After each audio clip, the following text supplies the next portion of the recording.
Бир аздан кийин чыдабай энем чыкчу. Келеткан табышын, үшкүргөн үнүн. Балакетиңди алайын, койчу эми, ыйлабачы, мен куруюн. Жүрө кой каралдым. Үйгө кирели деп жалынып жалбарганын угуп турсам да ан сайын далымды салып, коргонго жөлөнүп алып бышактап коркутуп, улам арта салган колун улам ары түртүп, көкүрөгүм биротоло сууп, көзүм кургап, жашым чыкпай калганча солуктап атып, көк таштай көгөрүп атып, ошол эле учурда энемди жалынтканыма, энемден өч алып атканыма ичимден маашырланып атып, анан үйгө кирчүм.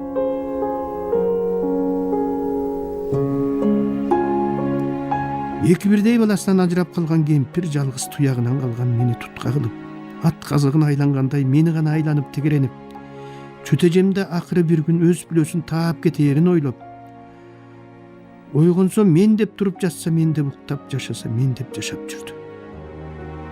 Мен өлгөн соң Нурбүбүгө кетип каласың го деп калаар эле жарыктык. Экөөбүз олтурганда, кетпейм, сени багам, аял алам, ал сага чай кайнатып берет, тамсанам дечүмүн. А мен өлгөндөн кийин кете бер, көрүмдөн туруп келмек белем. Мен кылган менен сени тууган апаң ошол балам дечү.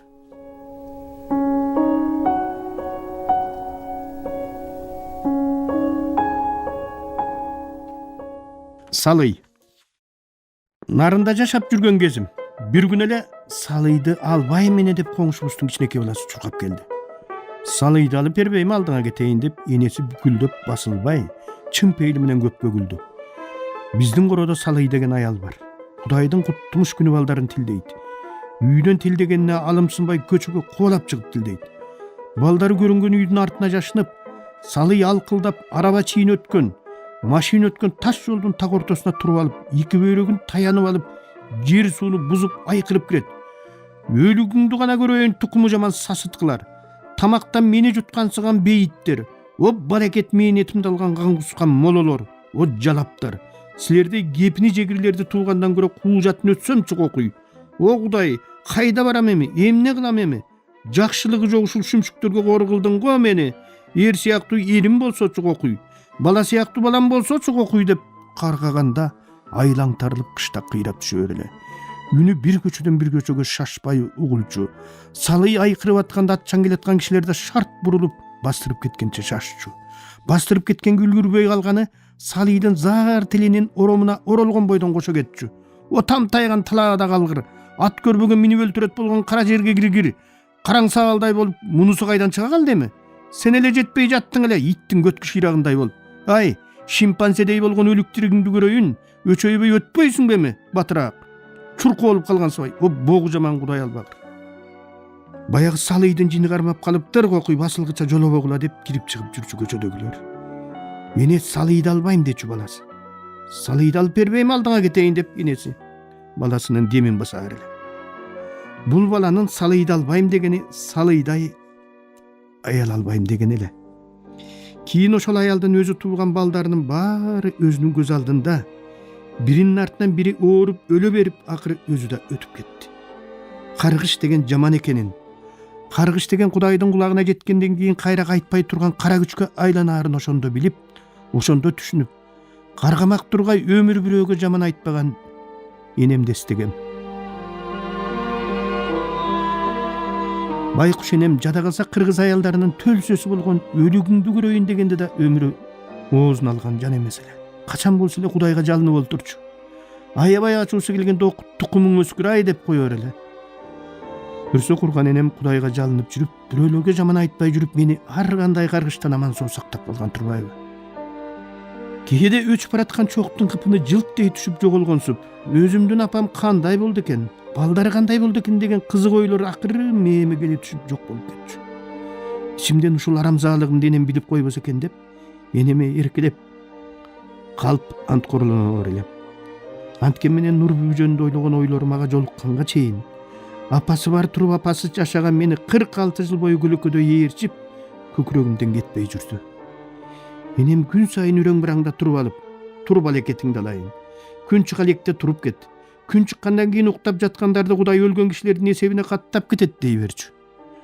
Өлгөн кишилердин эсебине кирип калбайын деп, таң атпай туруп жүрүп, буга биротоло көнүп бүткөм. Азыр да эрте турам. Бирок айткан ишти айткандан да алда канча жакшылап, майын чыгара жасагандыктан дайыма мактоо угаар элем. Мактоо мени шердентип, ээликтирип, эргитип, шыктантып жиберчү. Ичимден мактаса экен деп турчумун. Мактоону жакшы көрчүмүн.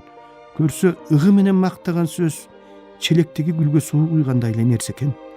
Энем айтчу. Жаманды мактаса жардан алыс кетиптир деп. Мен бүгүн жетиммин эле жетиммин деп жер муштап, жетим десе арданган күндөрүмдү эстеп алып ичимден күлөм. Нуралы айтып атпайбы? Жетим болгонуң менен мага караганда тим эле жыргап чоңоюпсуң деп. Кантип десем, ай ойлоп олтурсам жетим болгон менен кой деген кожоң, ай деген ажоң жок өсүпсүң да.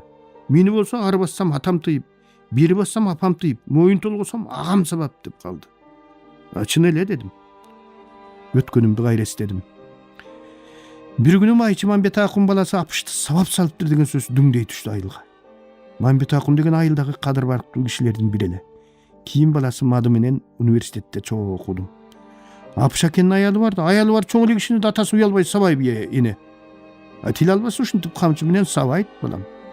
Камчысын жулуп ыргытып ийбейби балбан неме? Атасынын колунан да жулуп ыргытчу беле, деди эне. Майчы Мамбет акун кичүүсү Мадыны сабабай, балдарынын эң улуусун, болгондо да эбак үйлөнүп жайланып, бир эки балалуу болуп, колхоздо зоотехник болуп иштеп жүргөн апышты сабап салганына оозум ачылып, аябагандай таң калып түшүнө албай турдум. Килейгенли кишини да атасы урап эне дедим. Тилин албаса ата деген ошентип баласын урат балам деди эне. Андан көрө кичик балдарын урбайбы? Улуу баласын урганы бардык балдарын урганы, антип уруп турбаса 10 баласы 10 жакка чачылып кетпейби деди эне. Мен алардын кайда чачылып кетерин түшүнбөгөн бойдон калдым. Сен мени урбайсың да. Атанын урганы адеп, эненин урганы элек деп кой деди.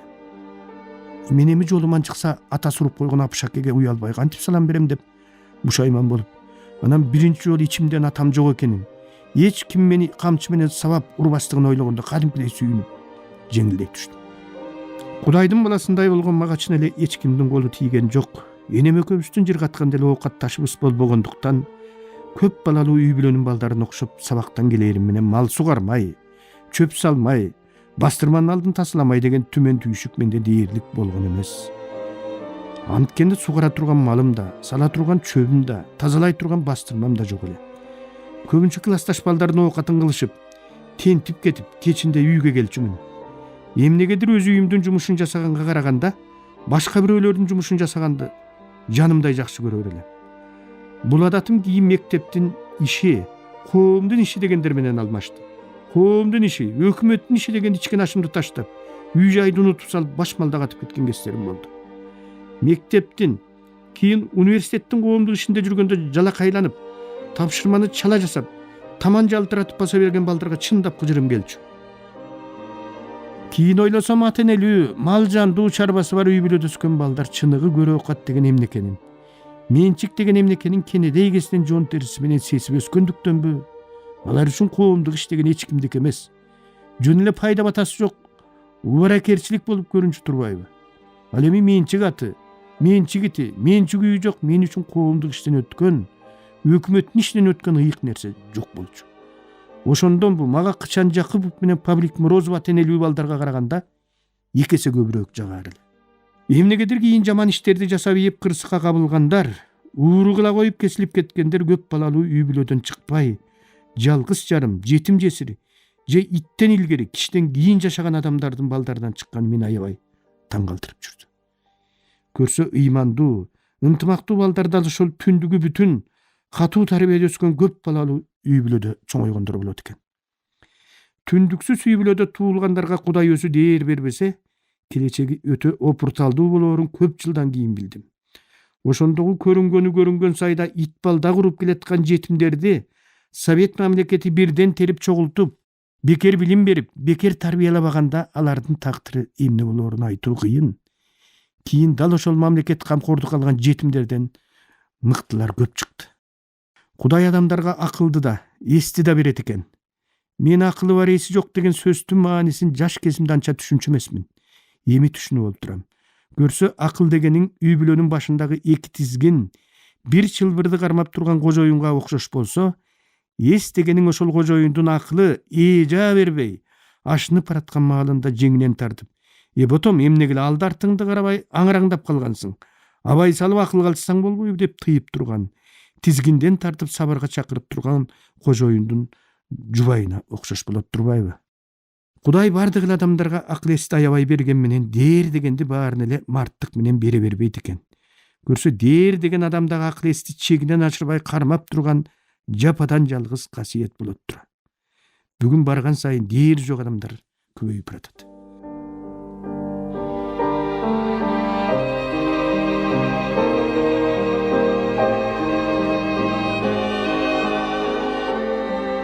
Сени келе жыргал, эч ким урушпайт. Каалашың чойнойсуң дечү. Абдыралы атанын баласы классташым Дардаш.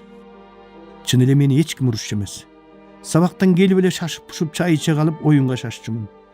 Дардаш бошосо түштөн кийин бошоп, бошобосо такыр эле бошобой калчу. Жүрүс айга ойноп келебиз десем эле атам урушат, колум бошобойт деп турар эле. Силердин жумушуңар өмүрү бүтпөйт деп эле жиним келе берчү. Ошондо ойногонго бал издеп айылды түрө кыдырып кетчүмүн. Тапшырган ишти майын чыгара жасаган менен бүгүн жаңы жасай турган ишимдин баш аягын таба албай, кайдан, эмнеден баштаарымды билбей, өз алдынча чечим кабыл ала албай калдактап кетем. Ошондо Зейнеге кеңешип, бирок ал айткандан тескери жасап алып, таптакыр бүлүндүрүп, иш балдасын чыгарып дил угуп, каап ошол айткандай жасаганда эмне деп өкүнүп, кайра башынан жасаган учурларым көп эле болду. Мунумду алгач кызыгандуулук менен ойлонбой жасаган шашмалыгыма шылтагым келген менен тамыры тереңде экенин. Мунун баары атасыз өсүп, мойнуна укурук, башына нокто катылбаган азоодой ээн жайкын өскөндүктүн кесепет экендигин эми өмүрдү аяктап баратканда түшүнүп олтурам. Түшүнбөгөн бойдон өтсөм эмне болот эле? Азыр эми ким башы, ким аяк экенин билинбей, кими кимин башкарып, кими кимге баш ээрин билбей албаалап, далбаалап, атасы жок балага окшоп турган өлкөгө өзүбүздүн ата бабалардын үй бүлөдөгү кыргызды кыргыз кылган нарктуу, салттуу тарбиясын үлгү кылып алганда кандай гана көкөлөйт элек ата канат деп ойлой берем. Абдыралы атанын бир жолу уулуга келди. Буту менен басканды сен эмес айбан да билет. Сени 2 бут менен бассаң ал 4 буту менен басат. Баш менен басканды үйрөн деп атасынын тилдегенин уккам. Кечинде энеме атасыга кенди ушинтип тилдегенин айтып, баш менен кантип бассын деп сураган. Баш менен бассаң бутуңа күч келбейт деп койгон энем. Ого бетер көкмө болгон. Муну кийин түшүндүм. Атасыз үй түндүксүз боз үй экен. Аталуу балдар ойлогон ойлоруна көзү көрүп турган иш менен жеткиси келсе, мен кызылдай кыял, фантазия менен жетким келчү. Аябагандай кыял кечелем. Аталуу, агалуу балдар кайда баратканын, анын арты кандай болоорун алдын ала билип алып жөнөсө, мен эмнеге баратканымды ойлонбой, эмне үчүн баратканымды билбей бара көрөрмүн деп жөнөчүмүн. Аталуу, агалуу балдар кайда баратса да биринин этегин бири кармап жашаса, мен эч кимдин этегине илинбей, камгактай томолонуп, дайыма тобокел менен жашадым. Айырмабыз ушул болду. Баса бир жолу энемдин жанында ойноп олтуруп, эне кыямат кайым качан болот деп сурадым эмнегедир. Балам, кыямат кайым арстандар итче кабышып, арстандар итке куйругун шыйпаңдатып калганда бир, арстандар итче тууп, итче күчүктөп калганда бир болот дечү да. О Кудай, алдыңа кетейин. Өзүңдөн мурда осунуп тантаңдап жиберген мендей пендеңди кечире көр деп кобуранып алчу. Мен ата болгон менен ушул күнгө чейин балдарымды тилдей албай койдум. Атасыз өскөн киши баласын эмне деп тилдерин билбей калат экен.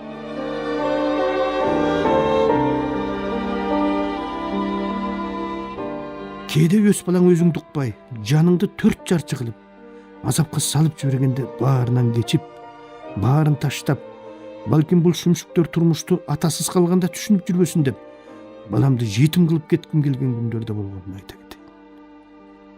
Балам, балалуу болгондо билерсиң дегендей, баланын ата энеге болгон жакындыгы кандай болоорун мен өз неберем Назиктен улам билдим. Назигандай 2,5 жашар кези, тили буудай куурат, ырдаганда да жөн ырдабай түз эле мамлекетти киминди ырдайт. Атасы менен апасы жумушта, биз үйдө, сыртта кыш, билбейм. Бала деген бир нерсени алдын ала сезеби же периштелери кулагына шыбырап турабы?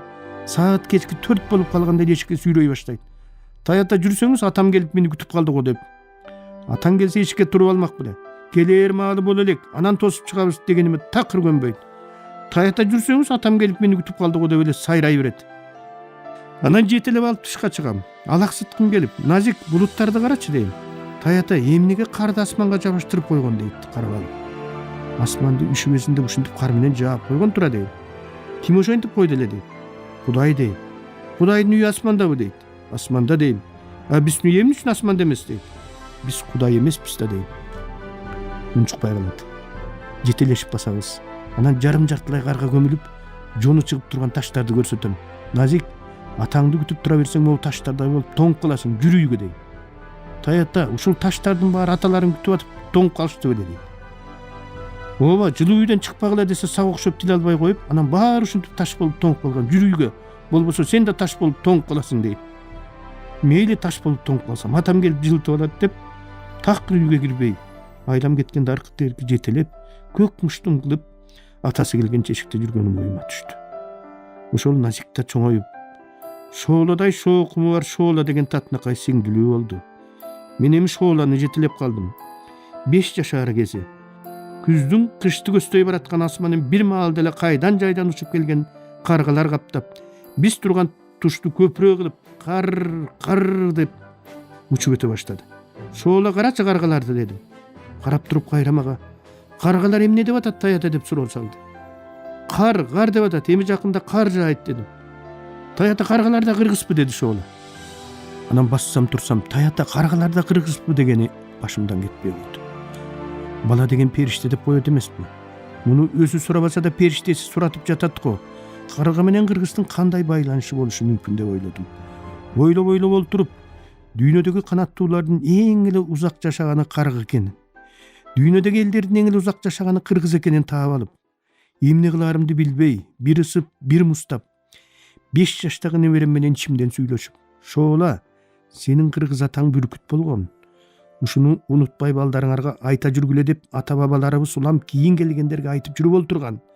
Көп элдер бүркүтпүз деп гербине бүркүттүн сүрөтүн тартып алышкан. Дүйнөдөгү элдин баары эле бүркүт болгулары келет. Биз деген бүркүтпүз шоолатай. Сенин таятаң да бүркүт десем, анда эмне үчүн каргадай узак жашадың деп сураарың чын. Ошондуктан айланайын алтын кызым. Мени кыйнаба, бүркүтпүзбү же каргабызбы айта албайм. Азыр буга жообум жок. Балким мунун жообун кийин өзүңөр табарсыңар деди.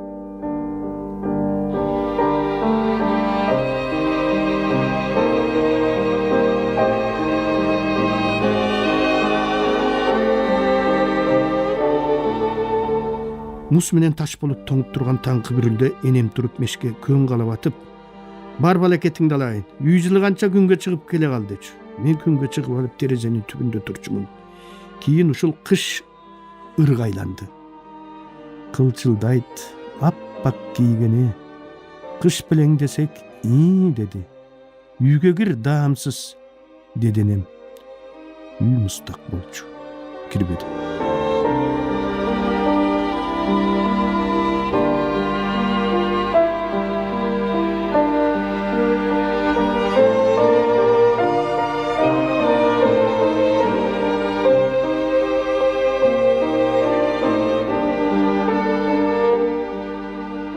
Сиздер, урматтуу радио угуучулар, Кыргыз Республикасынын эл акыны, Токтогул атындагы мамлекеттик сыйлыктын лауреаты Шайлообек Дүйшеевдин Агындылар аттуу китебинен автордун көркөм окуусунда улантып уктуңуздар.